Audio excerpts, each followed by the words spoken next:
जीवन से बड़ा कोई विद्यालय नहीं, कठिनाइयों से बढ़कर कोई परीक्षा नहीं, और समय से बड़ा कोई शिक्षक नहीं। ठीक है ना। आज हम देख रहे हैं सूटेबल मॉडल एक्सिलरी वर्ब समझेंगे, उससे ध्यानेंगे। ठीक है ना, उसको फिल करेंगे हम। ठीक है ना, सेंटेंस में जो हर एग्ज़ाम में आता है, 9, 10, 11, 12 सभी एग्ज़ाम में आते हैं उसको हमें देखना है। सबसे पहला सेंटेंस देख लेते हैं हम। आई गो आउट सर। ठीक है, और इंट्रोगेटिव मार्क लगा हुआ, मतलब प्रश्नवाचक चिन्ह है। ठीक है ना, तो हमको या तो मे लगाना है या कैन लगाना, दोनों मॉडल एक्सिलरी वर्ब में से कौन आएगी वो देखना है। तो हमें वाक्य को देखना है। आई गो आउट सर, मतलब इसमें क्या परमिशन मांग रहे हैं, बाहर जाने के लिए परमिशन मांग रहे हैं। तो ये नहीं, कैन नहीं आ सकता, क्योंकि परमिशन के जो शो में आता है ना, परमिशन को अभिव्यक्त करने के लिए हम क्या मे का उपयोग करते हैं। तो मे आई गो आउट सर, क्या मैं बाहर जा सकता हूँ श्रीमान। ठीक है ना, तो ये पोलाइट फील करता है और ये परमिशन है, इस सेंस में मैं आएगा। कैन यदि रहता तो ऑर्डर के सेंस में आता है, फिर तो can you go, you can go कहते हैं ना, जाइए तुम जा सकते हो, तो वो नहीं है। यहाँ हमें पोलाइट फील करवाना है, क्योंकि सर भी बोला गया है। तो मे आई गो आउट सर, क्या मैं बाहर जा सकता हूँ सर।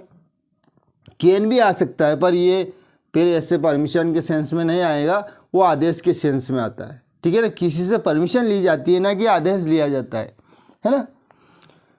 तो पहला सेंटेंस समझ में आ गया ना। दूसरा देखिए, यू स्पीक इंग्लिश। अब देख लीजिएगा, इसमें मे आएगा या कैन आएगा। तो ये तो सामान्य है, सामान्य सेंटेंस है। यू स्पीक इंग्लिश, तुम अंग्रेजी बोल सकते हो, तो मे आएगा या कैन आएगा। कैन आएगा, क्योंकि किसी को डायरेक्ट बात वो रिप्रेजेंट कर रहे हैं। तुम अंग्रेजी बोल सकते हो, यू कैन स्पीक हिंदी, तुम हिंदी बोल सकते हो। यू कैन स्पीक उर्दू, तुम उर्दू बोल सकते हो। मतलब ये सामान्य सेंटेंस है, तुम बोल सकते हो, उसको बताया गया है। वैसे तो ये इसमें कैन आएगा, इसमें मे नहीं आएगा, कैन आएगा। You can speak English. ठीक, तुम अंग्रेजी बोल सकते हो। It rain tonight, it rain tonight, may या कैन, क्योंकि संभावना है, रात की बात है, मतलब अभी की नहीं, मतलब आने वाले भविष्य की बात है कि रात में क्या हो सकता है, बरसात हो जाए, ऐसा संभावना बताई गई है। तो दोस्तों इसमें हमको क्या आएगा, मे आएगा या कैन आएगा। जो संभावित चीज़ें हैं ना, उसमें मे आएगा। It may rain tonight, शायद आज रात बारिश हो जाए। ठीक है ना, एक शायद हो जाए, सब फिक्स नहीं बताया है, शायद। तो जहाँ ऐसी संभावना व्यक्त करते हैं ना, तो वहाँ भी मे का प्रयोग होता है। इट मे रेन टुडे, शायद आज रात बारिश हो जाए। ठीक है ना, तो क्या आया यहाँ की जगह, मे आया। The patient take medicine in time, the patient take medicine in time, should आएगा या माइट आएगा। ठीक है ना, क्या है सेंटेंस, क्या है, the patient take medicine in time. ठीक है ना, रोगी को समय पर दवा लेनी चाहिए। ठीक है ना, चाहिए का भाव आया है, तो शुड होता है चाहिए। The patient should, the patient should take medicine in time, रोगी को या मरीज को समय पर दवाई लेनी चाहिए। तो शुड यानी होता है चाहिए। ठीक है ना। पांचवा देख लीजिएगा, work hard लेस्ट you fail, work hard लेस्ट you fail, कठिन काम करो। लेस्ट यानी, लेस्ट का मतलब क्या होता है, कठिन काम करो नहीं तो, कठिन काम करो नहीं तो, या ऐसा ना हो कि, कठिन काम करो ऐसा ना हो कि यू फेल। तो यू शुड आएगा या वुड आएगा, यू शुड फेल।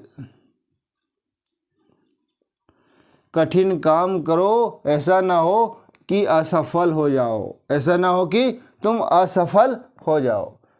ठीक है ना, work hard लेस्ट you should fail, तो शुड आ गया।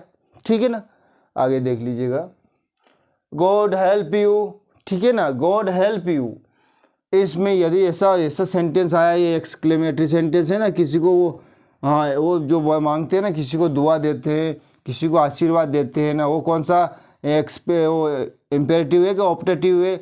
ऑप्टेटिव सेंटेंस है। तो जनरली उसमें सबसे, अगर किसी वाक्य की शुरुआत होती है तो मे से शुरुआत होती है, मे गॉड हेल्प यू, भगवान तुम्हारी मदद करे, ठीक है ना। ये दुआ वगैरह जो भी है ना, इसमें ज़्यादातर सेंस मे का ही होता है, और मे नहीं भी होता है तो मे का सेंस होता ही है कि मे हैं, ऐसा मानना चाहिए। तो मे गॉड हेल्प यू, भगवान तुम्हारी मदद करे। अब देखिए, he not help me, he not help me, need आएगा या नीड्स आएगा? नीड का मतलब क्या होता है? ज़रूरत होना, और नीड्स मतलब तो यस लग रहा है, ये वर्ब है ना, उसमें यस लग रहा है। तो ही नीड नॉट,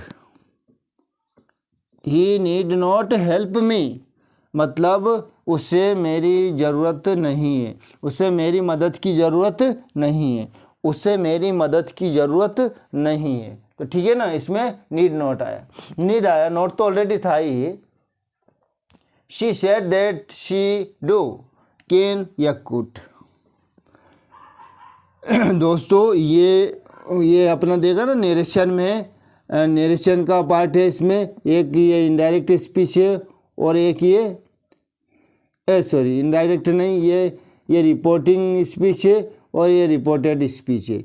ये रिपोर्टिंग स्पीच है और ये कोऑर्डिनेटिंग वर्ड है। She that she said that she could do, she could do, उसने कहा कि वह कर सकती है, उसने कहा कि वह कर सकती है, तो क्या आएगा? कुड आएगा, ठीक है।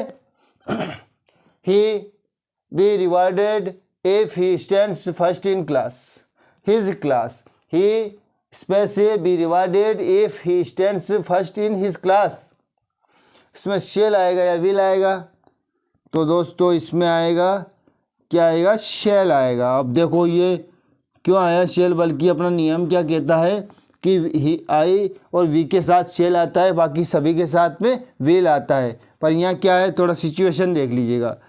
ही shall be rewarded if he stands first in class, मतलब यदि वह कक्षा में, यदि वह अपनी कक्षा में प्रथम आएगा, यदि वह अपनी कक्षा में प्रथम आता है तो क्या उसे पुरस्कृत किया जाएगा, उसे इनाम दिया जाएगा। मतलब फिक्स है, यदि वो फर्स्ट आएगा ना तो उसको इनाम दिया जाएगा। तो ये जो शेल इसलिए आया है, नहीं तो हमारे नियम क्या कहते हैं, केवल आई और वी के साथ में शेल आता है, बाकी सभी के साथ में विल आता है। ठीक। I punish you, I space punish you if you don't behave yourself. I space punish you, I punish you, ठीक है ना। क्या है? I punish you if you don't behave yourself. यदि तुमने अच्छा व्यवहार नहीं किया तो तुमको मैं क्या करूँगा? दंड दूंगा। तो इसमें विल आएगा या शेल आएगा? तो दोस्तों फिक्स बात है। तो जो फिक्स होता है ना, ऐसे जो वो शेल, वैसे जनरली इसके साथ शेल आता है, पर शेल नहीं आएगा क्योंकि उन्होंने बोल दिया कि यदि तुमने अच्छा व्यवहार नहीं किया ना तो तुमको दंड दिया जाएगा। मतलब निश्चित है, फिक्स से दंड दिया जाएगा, ठीक है ना। तो ये मॉडल एक्सिलरी वर्ब है, बहुत महत्वपूर्ण वर्ब है दोस्तों। मॉडल एक्सिलरी वर्ब से रिलेटेड बहुत क्लासेस, बहुत सारे क्वेश्चंस आते हैं, क्योंकि ये अच्छी वर्ब भी बढ़िया है। इसके बारे में तो जितनी जानकारी हो उतना ही फ़ायदा है।